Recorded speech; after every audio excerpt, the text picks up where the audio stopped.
नमस्कार, वंदे मातरम। मैं हूं श्याम गिरी। आप देख रहे हैं हमारा चैनल मुद्दा भारत का। मुद्दा भारत का यानी मुद्दा आपका मुद्दा है महाराष्ट्र के पॉलिटिक्स का। महाराष्ट्र की पॉलिटिक्स बात करूं तो मैं आते आते मेरे को थत्ते साहब बोल रहे थे कि पवार साहब का ये आखिरी चुनाव है। सर मैं नहीं बोल रहा था। हाँ? आप कुछ भी बोल रहे हैं। मैं आपके अजीत मुंह से दादा सर- पवार ने बोला। ओ तो मतलब अजीत दादा सुन अजीत के आप मेरे को पवार बोल रहे थे। ने जाहिर सभा में ये बोला कि इनका ये आखिरी निवडणूक है। उसने बोला। अच्छा, हाँ, मैंने नहीं बोला। मतलब अजीत दादा ने कहा है कि पवार और साहब उसके का ऊपर ये मैंने तो आखिरी अजीत चुनाव। दादा की बैंड बजाई मराठी में। हाँ हाँ, तो मैं कैसे बोलूंगा। अच्छा, आप बोलिए आप। तो थत्ते साहब हो का जाएगी लोगों की।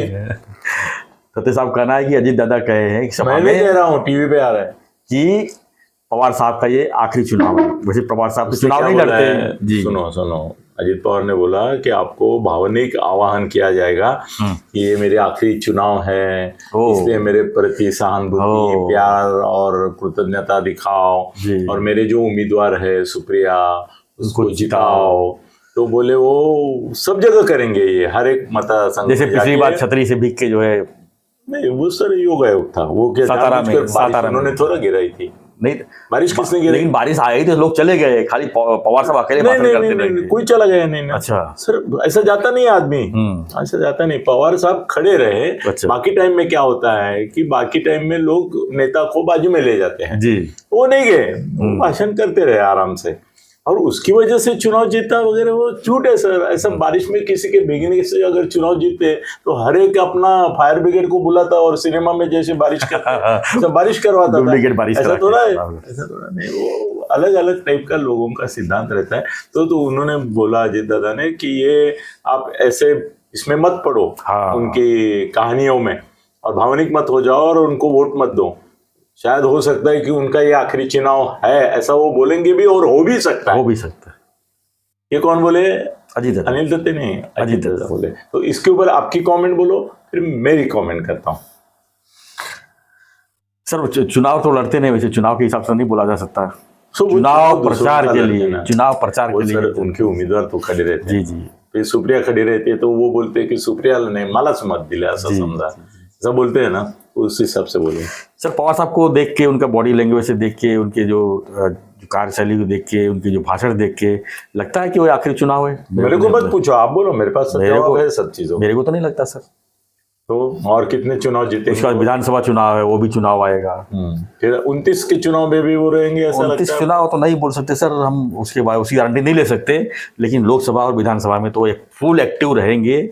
और जिस हिसाब से उनका तबीयत है, जिस हिसाब से लोग बोलते हैं कि उनका तबीयत खराब है फिर भी इतना काम करते हैं। सर तबीयत खराब है तो काम कौन करेगा 83 के एज में? नहीं, आपके एक एक सवाल का मैं जवाब देंगे जवाब देता हूँ। तो अभी मैं सवाल ही कर रहा हूँ ना। तो पहली बात यह है, पहली बात यह है कि लोकसभा आपने नहीं वो लेता हूँ मैं एक।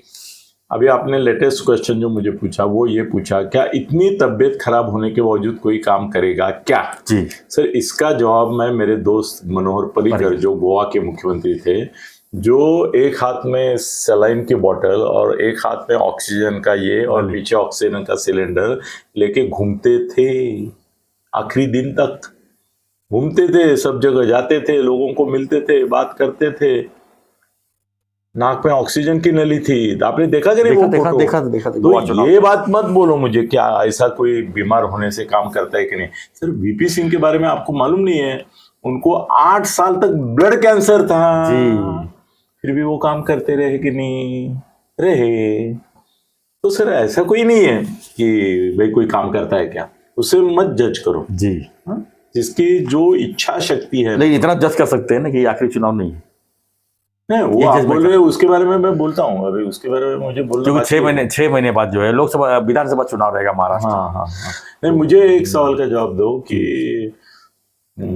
अजीत दादा ने ये जो बोला कि उनका शायद ये आखिरी चुनाव हो भी सकता है, मगर उसको आप ये मत सहानुभूति में मत जाइए, ऐसा कह रहे हैं। तो वो कहाँ तक बोलना ठीक लगता है आपको?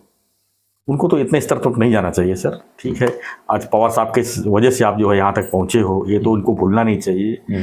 उनको विरासत में सब कुछ मिली हुई है, ऐसा मेहनत करके तो इतना नहीं आए इतना आगे तक, 5 बार DCM बनना, तो ये तो उनकी वजह से ही हुआ है। तो आज उनके बारे में इस तरह अगर आप बोल रहे हो और वो खासकर अपने मतदाताओं को बोल रहे हो जो मतदाता वही जो मतदाता आपको जिताते हैं, आपका पवार साहब को बड़ा कहिए आज, तो मेरे ख्याल से उनको इस तरह नहीं बोलना चाहिए। अब आप कैसे है बताइए। ना कि अजीत दादा नामक एक धोंडा था, पत्थर था, दगड़ था जी।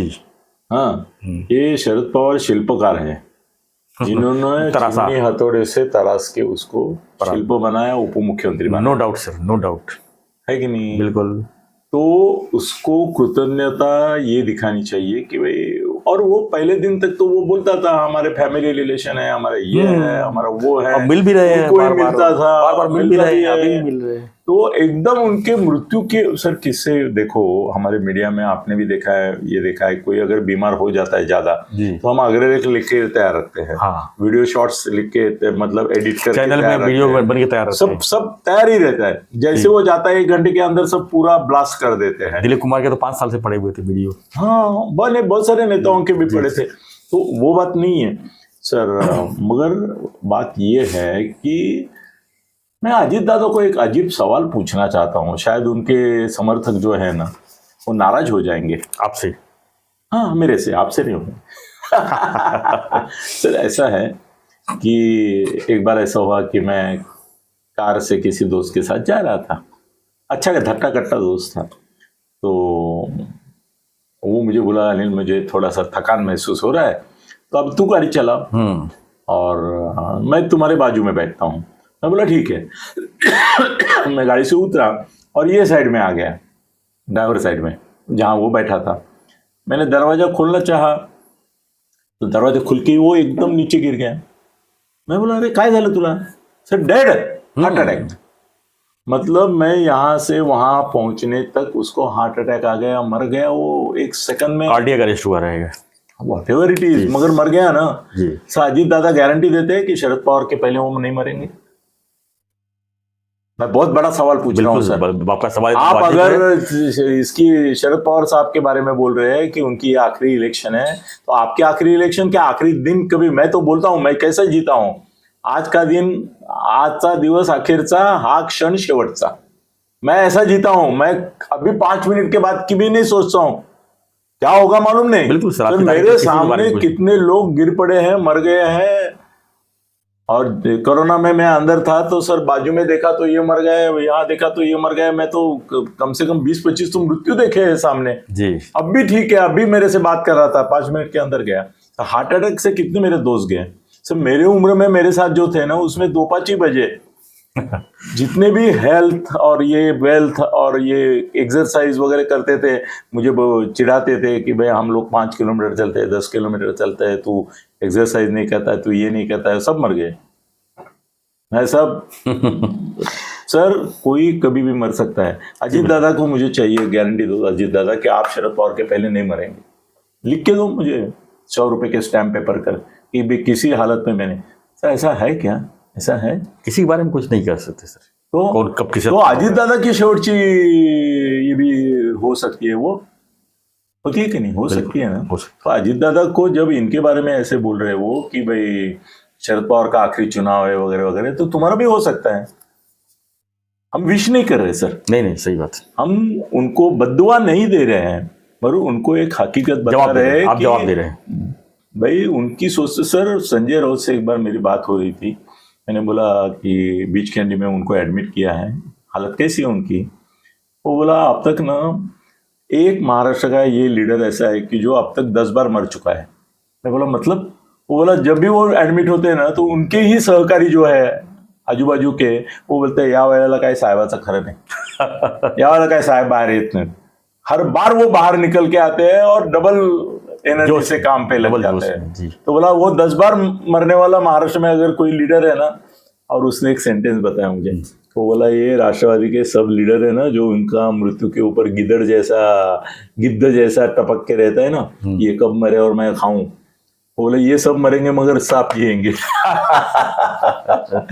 और सर वो आदमी का कैसे है ना, इच्छा शक्ति है ना उसके ऊपर, इतना कैंसर है, इतना तकलीफ है, ये है वो है, फिर भी किसी जवान से कम नहीं है वो। कोरोना काल में कितना घूमे सर वो। नहीं वो उनका एनर्जी लेवल जो है ना सर, हमारे पास भी नहीं है। नहीं नो डाउट, हमारे पास भी नहीं है। एक 40-50 साल के आदमी के जीवन में जितना, और सर ये उनकी जो एनर्जी है वो कहाँ से आती है इसका तलाश करो। हाँ, वो एनर्जी इसलिए है कि उनके मन में कुछ एक महाराष्ट्र के बारे में सपना है, खुद के बारे में है, बेटी के बारे में है, मगर बेटी का सपना बाद में, खुद के लिए सपना तो अभी है नहीं कुछ उनका, उनको कुछ बनना नहीं है अभी पंतप्रधान या वो छोड़ दिए वो सब। अभी उनको महाराष्ट्र के लिए वो एक सपना देखते हैं। सर उनको मोदी के साथ 5 मीटिंग हो गई, मैं बोलता हूँ ना आपको, ये सीक्रेट नहीं है, 5 मीटिंग हो गई। हर बार मोदी ने उनको बोला कि आ जाइए शरद जी और सुप्रिया को कल हम मिनिस्टर बनाते हैं। सो आसान था ना, तो उनको चॉइस नहीं था क्या? बिल्कुल। अजीत दादा को चॉइस था तो इनको चाहते कि नहीं, वो जाके मिले भी, बातें भी हुई, मगर उनको हर बार ऐसा हुआ। जितेंद्र आव्हाड आप जानते हैं मेरा उसका कितने, उसने बोला कि हर बार ऐसा हुआ कि वो ठीक है पॉलिटिक्स में कुछ एडजस्टमेंट होता है, ये होता है, कमिटमेंट होता है, उससे मुकर जाता है वगैरह वगैरह, मगर वो बोले एक सेक्युलर का जो सिद्धांत है वो विचलित होते हैं इस विचार से कि मैं सिद्धांत से हट जाऊं, इसलिए वो बार बार जाते हैं फिर भी वापिस आते हैं। तो मैं एक बोलता हूं कि अजीत दादा उनकी खुद की तबीयत संभाले, इतने चिढ़ते, इतना ब्लड प्रेशर है सर उनको, हाँ। क्या बोलूं मैं। देखो ना, जब भी देखो ऐसे गुस्से में ही लेते हैं, कभी भी देखो उनके चेहरे पर मुस्कान नहीं होगी, ऐसा ऐसा सबको अरे तू पत्रकार से बात कर रहे हैं ना, पत्रकार को तू बोलो ना, अरे ये तो उन्होंने सुप्रिया और शरद पवार जी के मीटिंग में भी किया था, तू बोलो नको, तू ते दाखव नको, तो क्या सांगू नको, माइक से की बात कर रहे हैं। हाँ, फिर ये गुस्सेल आदमी है सर, गुस्सेल आदमी का सबसे बड़ा डेंजर रहता है पैरालिसिस, कभी भी सर फट सकता है। तो अजीत दादा आपकी तबीयत संभालो, और महाराष्ट्र में अगर संभालना है आपको, किसी की काळजी लेनी है ना, तो अपने शरद पवार से ज्यादा उद्धव की लो, बस। ज्यादा नहीं बोलना चाहता मैं। तो अजीत दादा के इस वक्तव्य पर आपकी भी प्रतिक्रिया कुछ रहेगी तो हमें कमेंट बॉक्स में लिखिए, चैनल को सब्सक्राइब कीजिए और बने रहिए हमारे साथ, देखते रहिए हमारा चैनल मुद्दा भारत का। धन्यवाद। जय हिंद, जय महाराष्ट्र, जय श्री राम।